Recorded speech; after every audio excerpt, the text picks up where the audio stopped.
देखिए, लोकसभा चुनाव 2024 के प्रत्याशियों की सूची जारी करने में समाजवादी पार्टी सबसे आगे है। एक और सूची जारी कर दी गई है। वाराणसी से सुरेंद्र सिंह पटेल को टिकट दिया है समाजवादी पार्टी ने। हालांकि पहले भी प्रभारी बनाया था और एबीपी लाइव की खबर पर मुहर भी लगी है। सबसे पहले बताया था एबीपी लाइव ने कि सुरेंद्र सिंह पटेल को समाजवादी पार्टी प्रत्याशी घोषित कर सकती है वाराणसी से, और अब उसका ऐलान भी कर दिया गया है। निश्चित तौर पर इसको लेकर वाराणसी में आप देख सकते हैं कि हलचल जो है वो काफ़ी तेज़ देखी जा रही है, शुरू हो चुकी है और सियासी सरगर्मी को महसूस किया जा सकता है। चलिए हम लोगों से यहाँ पर बात करेंगे, क्या लगता है मुकाबला कितना कड़ा होगा, कितना दिलचस्प होगा। सपा से सुरेंद्र सिंह पटेल मैदान में है, क्या लगता है कितना टक्कर देंगे? कोई फर्क नहीं पड़ेगा। भारतीय जनता पार्टी बिल्कुल क्लीन स्वीप कर रही है। मत का प्रतिशत फिर बढ़ेगा और अप्रत्याशित रूप से बढ़ेगा। देखिए, जो इन लोग का पीडीए गठबंधन रहा वो पूरी तरीके से फ्लॉप है। रोज़ इसमें से भगदड़ मचा हुआ है। बड़े बड़े नेता कांग्रेस छोड़ रहे हैं, सपा छोड़ रहे हैं, अभी स्वामी प्रसाद जी भी छोड़ के चले गए। सभी को ये एहसास हो चुका है कि कोई लड़ाई में नहीं है। अब लड़ाई सिर्फ जमानत बचाने की है। विपक्षी अपनी जमानत बचा ले, यही इनके लिए बहुत है। देखिए, बड़ी बात इन्होंने कही तो आपको बताते चले कुछ आंकड़े भी कि पीडीए को साथ लेकर चलने का समाजवादी पार्टी ने दावा किया था और वाराणसी के 3 विधानसभा सीटों पर सीधे सीधे कुर्मी वोट और यादव समाज के वोट का बड़ा प्रभाव है। और सुरेंद्र सिंह पटेल कुर्मी समाज से आते, निश्चित तौर पर जमीनी नेता है। जातिवाद से ऊपर उठकर 2014 से देश जो है जातिवाद से ऊपर उठ के वोट दे रहा है, सिर्फ और सिर्फ हिंदुत्व के नाम पर दे रहा है। 500 साल की जो गुलामी का प्रतीक जिस हिसाब से टूटा है राम मंदिर निर्माण के बाद, तो राम मंदिर जैसे और भी धरोहर है, जैसे काशी विश्वनाथ है, मथुरा है, तो अब लोग इस पर ध्यान दे रहे हैं कि जो हमारी पुरानी विरासत धरोहर जो टूटा है वो हमें वापस मिले। देखिए, हमारे साथ कुछ युवा अधिवक्ता भी जुड़े, हम उनसे भी बात करेंगे। रमेश जी, क्या लगता है मुकाबला कितना दिलचस्प होगा? सुरेंद्र सिंह पटेल मैदान में हैं। अगर प्रधानमंत्री मोदी फिर से यहाँ से काशी से बतौर सांसद का चुनाव लड़ते हैं तो आपको क्या लगता है लोकसभा चुनाव? मोदी जी के सामने किसी की टक्कर नहीं है और ये सिर्फ वही जमानत बचाने वाली राजनीति चल रही है इस समय।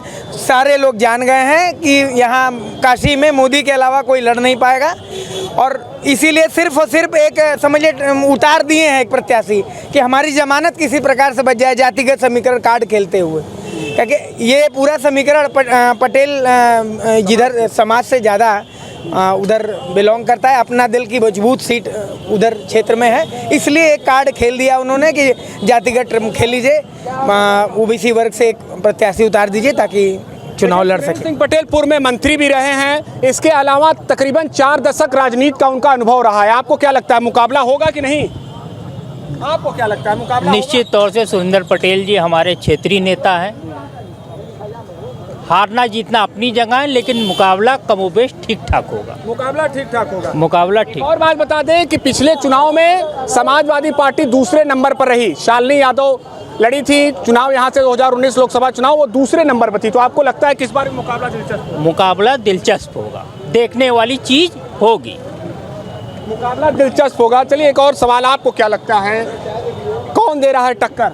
जमानत जब्त हो जाएगी कांग्रेस, इनकी सपा की जमानत जब्त हो जाएगी एकदम 100%। मोदी जी के आगे कोई नहीं है और 370 का जो उन्होंने नारा दिया है वो 100% 400 तक जाएगा ही ऐलान लेकर। प्लस जो ये पीडीए इन्होंने दिया है तो वो परिवार डेवलपमेंट अथॉरिटी है, वो अपने परिवार को लोग आगे बढ़ा रहे हैं, बाकी और कुछ नहीं है। लोगों को इनकी राजनीति आज भी वही पुरानी है, जातिवाद वाली लेकर। 2014 के बाद से लोग जातिवाद को छोड़ा है लोगों ने। इन लोगों ने जो पॉलिटिकल पार्टियों ने, जैसे कांग्रेस, सपा, बसपा, जितनी भी ये सब पार्टियां हैं 2014 से पहले जो रूलिंग पार्टी थी, सबको जो है डिवाइड टू रूल बांट के रखा था, कास्ट में बांट के रखा था। आप यादव, आप चमार, आप पंडित, आप ठाकुर, सबको भिड़ाते थे। 67% ओबीसी का है पूरे इंडिया में। 67 में वो 40% जो है बांट के ले लेते थे, बाकी अदर 30% जो है माइनॉरिटी वाले उनका मिल जाता था। सरकार बनती थी। राजनीतिक समझ है आपको। और यहाँ से चंद मीटर की दूरी पर अजय राय जी का भी आवास है। एक सवाल यहाँ पर यह है कि क्या अब ये निश्चित हो गया, निर्धारित हो गया कि सपा कांग्रेस यूपी में एक साथ नहीं जा रही है? नहीं, अभी देखिए सीट शेयरिंग को लेकर अभी लफड़ा फंसा हुआ है। 17 अभी 11 सीट था, अभी फिर हाँ अभी 6 पे अभी उस पर भी बात अभी चल रही है, अभी अंडर प्रोसेस है, कंफर्म नहीं है, ऑफिशियल कोई भी ट्वीट नहीं है, ना ही कोई ऑफिशियल स्टेटमेंट है। ठीक है, तो ऐसे में अभी पहले वो कर ले, फिर आगे लड़ाई बहुत अभी लंबी है, कोई नहीं है टक्कर ऐसे में जो बनारस की सियासी हवा है वो काफ़ी तेज़ी से बह रही है, लेकिन ये देखना दिलचस्प होगा कि काशी वालों का आशीर्वाद किसको मिलता है। हलचल तेज है। एक बार फिर बता दें कि सुरेंद्र सिंह पटेल वाराणसी से सपा के प्रत्याशी होंगे। आपकी बात। एक चीज़ मैं कहना चाहूँगा, आज का स्टेटमेंट है राहुल गांधी जी ने दिया है कि बनारस जो है शराबियों का अड्डा है, यूपी का फ्यूचर जो है शराबियों के हाथ में है। अब इस स्टेटमेंट से कौन बनारस वाला जो है उनको वोट देगा?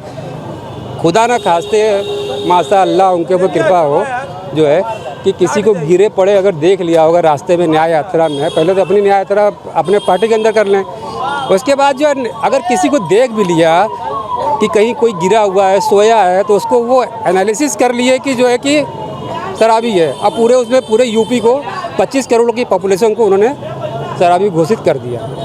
तो अब इसमें कौन देगा? कहाँ जाएंगे? अब कहाँ जाएंगे? काशी से महादेव की नगरी है, ये पूरे विश्व में है प्रसिद्ध है। और ये स्टेटमेंट उनका पूरे हिंदुस्तान में जाएगा। देखिएगा पूरी तरीके से जमानत जब्त हो जाएगा, लोगों का बचाना मुश्किल हो जाएगा। देखिए ये बात कहना है काशी वालों का। ऐसे में हलचल तेज है। एक अंतिम कमेंट रमेश जी हम आपसे लेंगे। दूसरी नंबर पर रहे थे पिछले बार सपा के प्रत्याशी शालिनी यादव लड़ी थी, तकरीबन 2 लाख वोट भी पाया था उन्होंने। आपको क्या लगता है इस बार कितना? जब किसी पार्टी का कोई चेहरा नहीं रहेगा, इसी तरह जुबानी टक्कर जो चल रही है, राहुल गांधी इस तरह से बोल रहे हैं और अपना सारे लोग जो अब सारे लोग जो सपा उतार दी है, अब सारे लोग बस इसी तरह पार्टी उतारेंगे। वो साइलेंट वोटर उतारेंगे, साइलेंट प्रत्याशी उतारेंगे। तो चुनाव थोड़ा लगेगा कि ओबीसी बनाम ये करना चाहेंगे, लेकिन मोदी जी के सामने 2.5-3 लाख का अंतर और जमानत जब्त होने की व्यवस्था है। आप कोई लड़ नहीं पाएंगे। इतनी चीज़ें, विकास की व्यवस्था जो चल रही है, जो डबल इंजन की सरकार चल रही है, उसके सामने सारे लोग फेल हैं। चलिए अपनी बात को यहाँ पर इन लोगों ने रखा है। ऐसे में ये देखना दिलचस्प होगा कि इस मुकाबले में किसकी जीत होती है।